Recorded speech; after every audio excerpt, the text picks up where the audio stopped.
আজকের ভিডিওটা অনেক আকর্ষণীয়, কারণ আজকে আমি মিস্টার বিস্টের 7 দিন এপিসোডে সারভাইভ করব।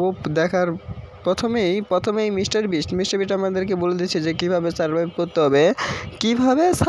করতে হবে। দেখেন, এখানে একটা বোট বানাতে হবে, এই বোটে করে আমরা নদী পার হব।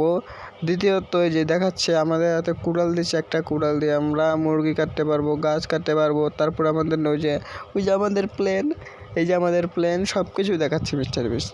প্রথমে এই যে গাছ কাটার জন্য আমরা গাছ কাটবো, তারপরে মুরগি, তারপরে এখান থেকে যাওয়ার পরিকল্পনা। এই যে মিস্টার বিস্ট দেখেন আমাদেরকে আর কি সময় কি করতে হবে তা দেখিয়ে দিচ্ছে, কারণ আজকের এপিসোডটা অনেক আকর্ষণীয় হতে যাচ্ছে। ঠিক আছে, আমি প্রথমে গাছ কাটার চেষ্টা করি। ক্যাম্প ফায়ার বানাতে হয়, ক্যাম্প ফায়ার তো প্রথমে ধরাই ফেলছে। আর দেখেন যে আরেকটা মুরগি, রাইতে খাওয়ার জন্য মুরগিও কাটতে হবে, তাই আমি প্রথমে মুরগিটা কেটে নিই। মুরগিগুলা এত চালাক, ও নো ম্যাড। ওই কাটছে। পিসটা কিন্তু অনেক বড় ছিল, একজনের পক্ষে খাওয়াটা অসম্ভব। ক্যাম্প ফায়ার তো জ্বালানো শেষ। এই পাশে ক্যাম্প ফায়ার এই পাশে, আর ওই পাশে হলো ক্যাম্প।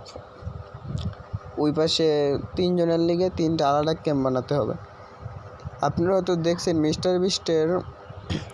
বিস্টের সবগুলা এরকম সারভাইভের ভিডিওতে এরকমই হয়ে থাকে, তাই গেমটা ওরকমভাবে বানানো হচ্ছে। আজকে কিন্তু আমাদের প্রথম দিন, উপরে ডে 1 লেখা আছে, আর কিছুক্ষণের মধ্যেই নাইট হয়ে যাবে।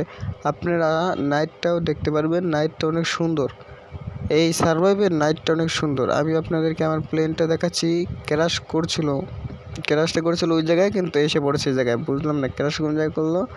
সব কিছু ভেঙে চুরে গেছে প্লেনে করে তো যাওয়া যাবে না, আমাদের যেতে হবে আপনার বোট বানিয়ে। আর এই যে আমাদের ক্যাম্পটা না বানালে সমস্যা পড়বো রাইতে। আর কিছুক্ষণের মধ্যে রাইট হয়ে যাবে আশা করি। আর শেষ পর্যন্ত নাইট হয়ে গেল। দেখেন মিস্টার বিস্ট আমাদেরকে বলে দিচ্ছে এই drop in the spring Spiderman, এর মানে স্পাইডারম্যান। রাইতুলি এখানে স্পাইডারম্যান আছে। কোন একটা সার্ভাইভের দ্বীপে আসলাম ভাই, রাইতুলি নাকি স্পাইডারম্যান আছে, সেটা আমাদেরকে আগে থেকে বলে দিচ্ছে যে ভালো সে যে পাশে স্পাইডার পাই।